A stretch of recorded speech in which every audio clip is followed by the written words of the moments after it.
Good morning students, myself UK Singh, science teacher at ISL Modernity Dhanbad.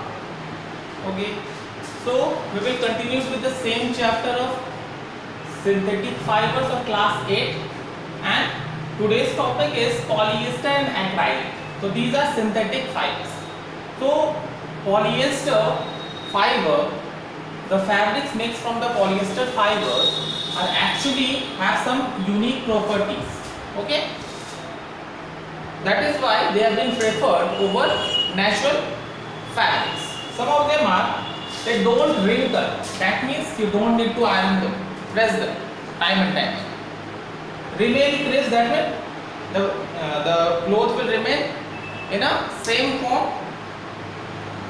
Okay, it doesn't, what you can say, change its texture of any kind. Okay, easy to wash. It is very easy to wash. Okay, it can even be dried very quickly. It doesn't take time to dry. Durable and cheap. That means it is durable, can be used for longer period of time, and cheap and affordable. You can afford it. Now another form of such synthetic fiber is known as acrylic. Okay, acrylic fiber is mainly being used in the place of wool.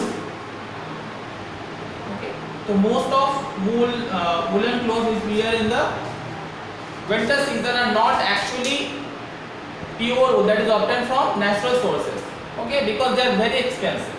So these are one of the most popular form of wool called synthetic wool, which are used in place of wool in, what you can say, in jackets, in blazers, in blankets and other kinds of cloths.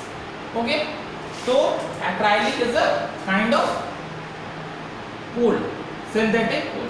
Another example of this synthetic fiber is terylene. Terylene. Now terylene is used mostly in PET bottles. The PET bottles which you use. Okay, PET bottle which we use. Okay, for drinking water, making utensils and other kinds of stuffs like plastic utensils and plastic substances. Okay, and also used for making wines. So terylene has wide what you can say, diverse usage in kitchen appliances. Okay, in kitchen appliances, traditionally what was used to make of steel and, what you can say, brass is now replaced by this PET. Okay, this PET is actually terylene. Okay, so far we have studied about it as so far we have studied about the properties of synthetic fiber. Okay, we have studied the synthetic fibers in many manner are superior than natural fibers. Okay, but there are some disadvantages of, or you can say demerits of synthetic fibers over natural fibers. That's why natural fibers are preferred. Okay, so disadvantages. What will be the disadvantages? Now let us understand this. Disadvantages. Disadvantages.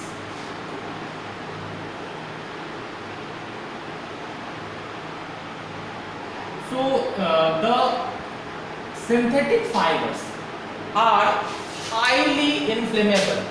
It catches fire very quickly. It is inflammable, catches fire very quickly.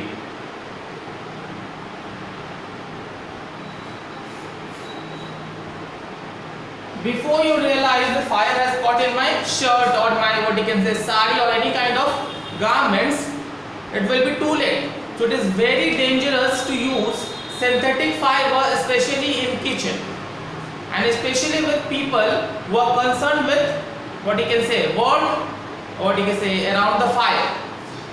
Okay, like a person using the workers in the glass furnaces or what you can say in the steel plants.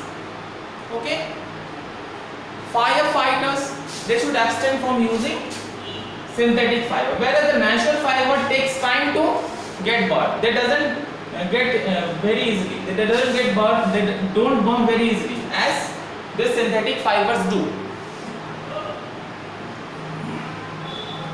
Second of all is that synthetic fibers doesn't absorb sweat. Suppose during the summer season I am wearing this cotton shirt. Okay, so whenever there will be sweating, this will absorb my sweat. As a result of which my skin will have the minimum moisture. And now you know the weather is as such hot and humid. So deposition of moisture over your body can lead to fungal and bacterial infections. Okay, so doesn't absorb sweat.